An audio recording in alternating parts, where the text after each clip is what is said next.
I'm O.W. Root, and this is Pleasant Peninsula. We are getting right into the heart of lilac season up north. If you're one of our downstate listeners, you're probably thinking, you've ever had a lilac season? Of course you have, because you're farther south. But up north, the things of spring and summer, like blooming flowers, come later, and stuff of fall and winter, changing leaves and falling snow, come sooner. So we're just getting to the heart of lilac season, and coming up June 6th to June 15th is the Lilac Festival on Mackinac Island. And if you're thinking about going to the island this summer, that's a great time to go. It's just an amazing time to go because the island is obviously gorgeous and stunning, perfect in the summer. But those blooming flowers, those beautiful flowers really add something. It's like a cherry on top. It's a particularly aesthetically pleasing time to visit the island. So if you're thinking about visiting the island, I highly suggest June 6th to June 15th this year, when that Lilac Festival is going to be happening. And flowers and lilacs are interesting because, I'm never waiting for them. I'm not looking out waiting, well, when are the lilacs going to come? When are they going to come? Maybe some people do, but I don't. And I think a lot of people are probably just like me. But then one day, all of a sudden, I notice them. And if you look behind me, there's some beautiful purple lilacs back there. And looking over there, there's more deep purple over there.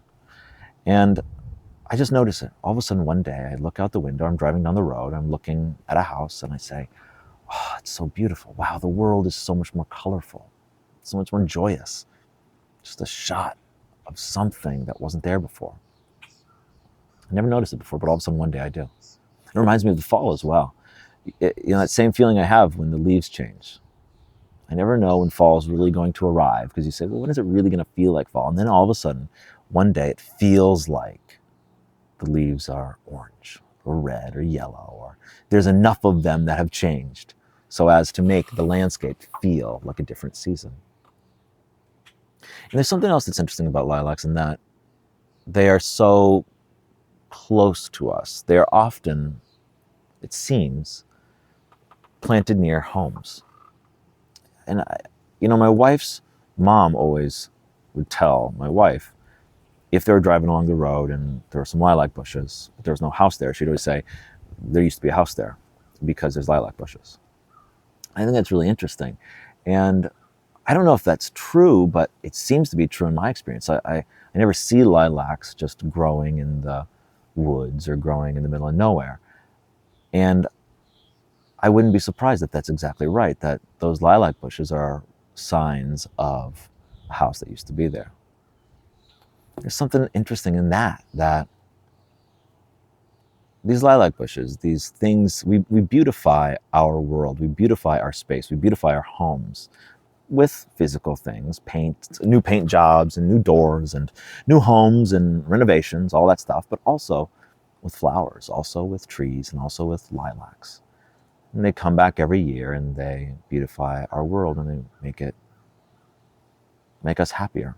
And even if, or even when, the house, or I like the idea of the fact that even if the house is gone for some reason, gets torn down, or who knows, whatever happened to it, it's long gone, it was planted or built long ago and taken down long ago. Those lilacs being some sort of sign that there was once a house there. If that's true, that I like that. Some sort of metaphor there about life and returning life. Seasons always returning. Again and again, even when we're gone.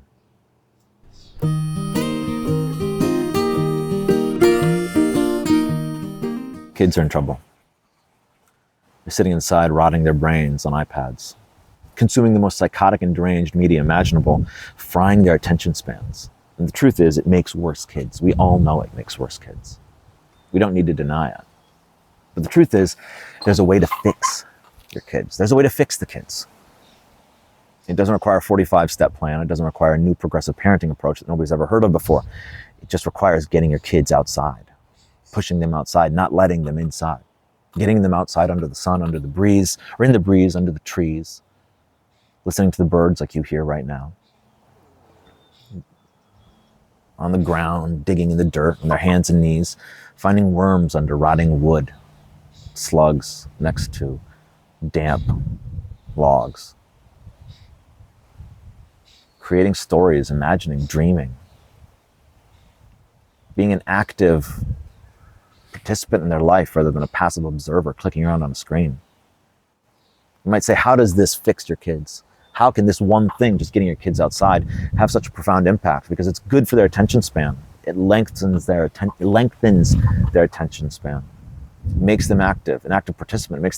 It expands their imagination and creativity. It gives them an encounter with the natural world, with God's creation, God's gift to us. And there are things we learn being in nature. It's true as adults and it's true as for children. Do you feel more settled? Do you feel more at peace? Do you feel more true in a certain sense when you are outside, a beautiful scene, or clicking around with an iPad inside? The answer is obvious. When people say, it's hard in Michigan, the weather isn't great all the time, and that's true. The weather is not great all the time. But it's possible to get your kids outside. It's possible to fix your kids by having outdoor kids in Michigan. It just requires a little extra planning. In the winter, it means balaclavas, because you don't want a hat and a scarf, because it's easier to lose two things than one. It means heavy jackets, long jackets, overall style snow pants, boots that you don't need to tie, because whenever you have to tie something, it's harder to get them outside. Just Velcro or elastic. It means mittens with strong elastic and adjustable straps so they never slip down and let snow get in the sleeves.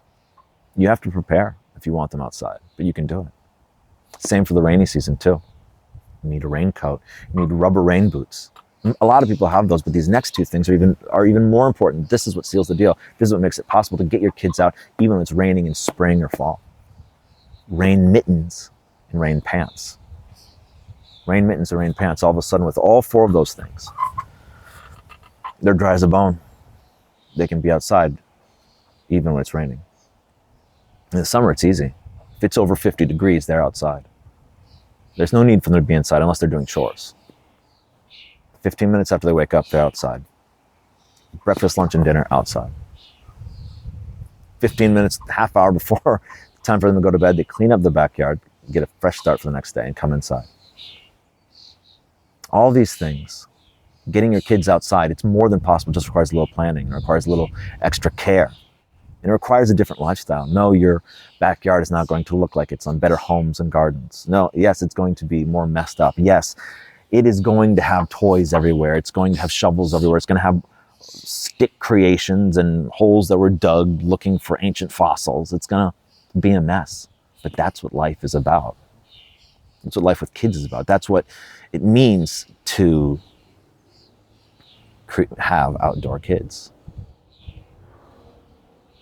Making outdoor kids, getting your kids outside, fixing your kids by getting them outside, means giving them a childhood more like the one you had, or your grandpa had, or your dad had. It means getting them away from the iPad, getting them out to their imagination and to God's creation. The truth is, it means more of everything. And we don't know, as I said, it's good for their attention span, it's good for them spiritually. It's hard to know or quantify what that means. How is it good for them spiritually? How is it good for their soul and their heart? I don't know, but it is. Sometimes I look outside the window and I see my son, my daughter just sitting there looking up at the falling snow or the swaying leaves for minutes, just unblinking, just silently watching the shadows. And just sit there and I watch them. I wonder, what are they thinking about? What are they taking in? What's going through their minds? What are they learning that is hard to pin down? Because they're learning something. That's doing something to them. That encounter, creation, beautiful creation. Getting your kids outside means better kids. It means more screaming, more fighting in a good way, more crazy imagination, more yelling and more running around and more mess, more toys, more chaos, more life. That's what matters. I'm O.W. Root. from Michigan. Enjoy it.